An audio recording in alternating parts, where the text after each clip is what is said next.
স্বয়ংবর বিবাহ হইতো। এখন যেমন ব্রাহ্মণ এনে কলা গাছ গেলে ঘুরান দিয়ে দিয়ে হয় না, 3 টাকা 6 টাকা 9 টাকা।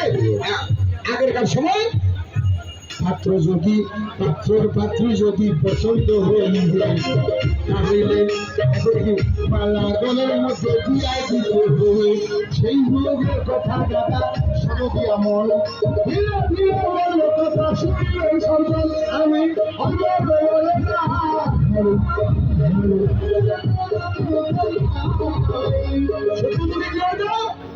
সাম্যর মিলে হইতো, কিন্তু কি হয়েছে স্বয়ং শ্রীমতীর বাল্য দান করিয়া নিলে তারপরে কি হইল এই জায়গাতে হইল বাল্যদান।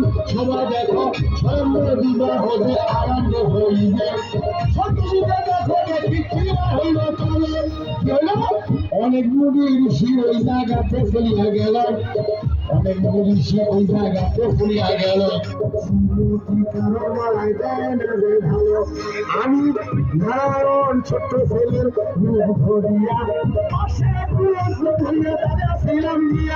তারপরে সিদ্ধ পারিয়া আমার গলায় মেলা দিনে ঢুকাইয়া আমি তখন নারায়ণ কি করব করেছি, কি বলছি শ্রীমতীকে লইয়া দেখো বৈকুণ্ঠে গিয়াছি।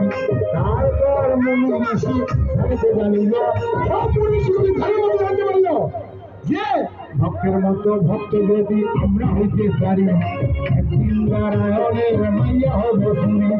এই জন্য দেখা যুগে আমার সীতা চুরি হইল, পরিষ্কার করিয়া কথা বুঝাই দেওয়া গেল। এত খবরে জানো না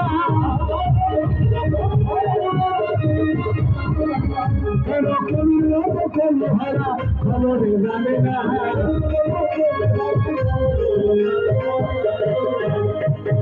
সুন্দর করিয়া কথা বুঝাইয়া যাই, জিজ্ঞাসা করেছে কথা মনে আছে কি নাই। অনেক কথা আমি ছাড় দিল এই জায়গায় আসিয়া, আপনার মাঝে কথা বলে লাগাইল কাজে। আমি কি কাজের কামে লাগাইছি? আমি তো সুন্দর করে বুঝাইছি, তুমি এরকম বুঝাও, মানুষের জ্ঞান দাও, শাস্ত্র কথা বলো। যে হিন্দু জাতি বিশ্বাস করে রাজা দশরথ বলো, কবিরা কিন্তু শুনে কবি তৈরি হওয়া কত সুন্দর, কত খেলা যারা কবি করে তারা জানে কত বই পড়তে হয়, কত ছড়া ছন্দ মুখস্থ করতে হয়। আর মানে 2 প্রণামী ছড়া শিখিয়া পুরাণ দিতে পারলে হবে না, বুঝতে হবে, সময় লাগবে। আমি বলতেছি না তোমাকে যে আমি খুব বড় সরকার, আমার সঙ্গে গানটা নিলে না ভাবনা চিন্তা করে পরশু দিনে ওরকম লাহিড়িতে গান নিছি, একবারে কাগজলকে একবারে ঢুকি দিয়ে দিছি, বুঝতে পেরেছে ঘর ঢুকে দিয়েছিলাম।